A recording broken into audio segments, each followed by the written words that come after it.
So this is a topic that I'm very passionate about, so I hope it resonates with you all as much as it does with me. And at the end of this, I want to share how to incorporate everything I'm talking about into an outreach that I guarantee will land you meetings. So I've not been in sales for that long, but it really didn't take me long to notice a lot of reoccurring things that reps do. But for the sake of 7 minutes, I'm not going to go into all of them, don't worry. So we love to talk like we're related to my good pal Siri or Alexa, using robotic and jargony terms like bridging the gap and maximizing ROI. And I laugh, but this is what your prospects are hearing. And honestly, who talks like that anyway? But the sad reality is that this has become the norm. Unpersonalized outreach sounding like robots. So to differentiate ourselves, we need to be using human words and sound like human beings, which is pretty crazy to me because the last time I checked, we were all humans. So what we need to be doing is talking the language that our prospects are using. So things like when they go home to their friends and family, what are they moaning about around the kitchen table? So Kevin Dorsey refers to this as when they go home and they pour themselves a scotch, what is it that they wish that they had? It's not a multi-tiered, triple engaged, groundbreaking, disruptive, innovative tool. They just won't be using language like this. So we need to really think about the language and the terms that they would use. These are the nuggets we need to be using in our outreach. Real human terms, not terms like maximizing efficiency or time-consuming tasks, but instead wasting your life eyeballing a load of Excel spreadsheets. And you can probably hear the difference. One makes you roll your eyes because we hear that language from every other rep that emails us. And the other makes me think, oh crap, I don't want to be doing that. And I wanted to share a real example of when I felt victim to this emotive language. And so I had a temperature a few weeks ago now. And as us Brits do, I Googled my symptoms. And apart from the classic, you're about to die, it told me to get a COVID test. So I went to the website, entered my details, and before you can press submit, it says only continue if you have coronavirus symptoms. Ordering unnecessary tests is wasting NHS resources. Wasting. That term literally punched me in the face, and I felt it all over me. It really made me take a step back and think, I don't want to be wasting resources.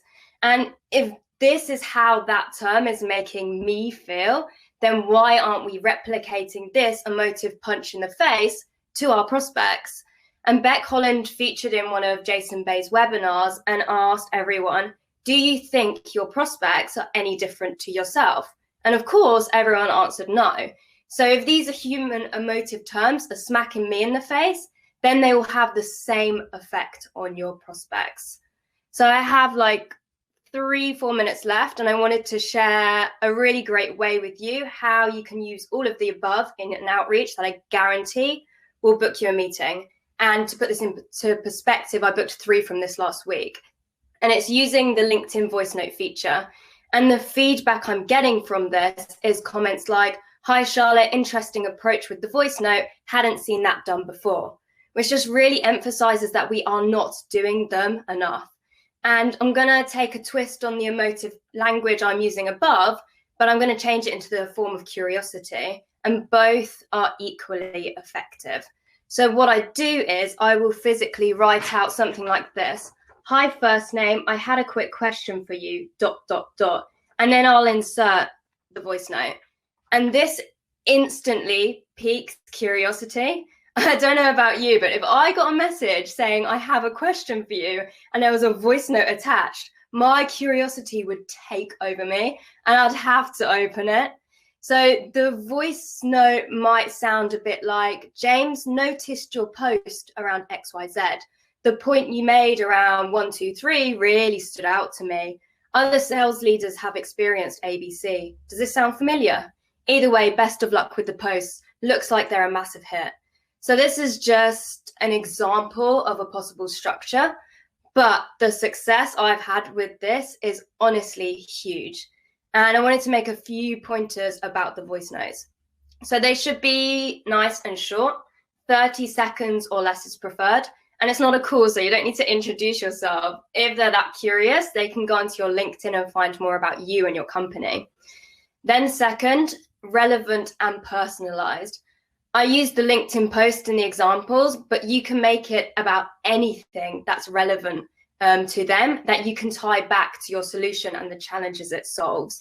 And the beauty about LinkedIn voice notes is that you can't mass send them. So each one should theoretically be personalized. And remember what we've spoken about, being human. Pretend you're speaking to your mum. That way you'll cut any jargon stuff. And also don't expect to book a meeting on the back of the first voice note. If they do reply, make it more of an informal chat to build up credibility. So when you are asking for the time, it doesn't feel like an ask, but just a natural next step. And just to note, your first few will likely be a bit rubbish. Mine certainly were, but it doesn't matter, as you'll get used to recording yourself the more you do it. And this overall isn't just differentiating yourself from the sea of sales reps out there because you're using a new and upcoming technique, but you're also disarming them because you're not sounding or saying what 90% of other reps are to them. So be different and be a human. Thank you.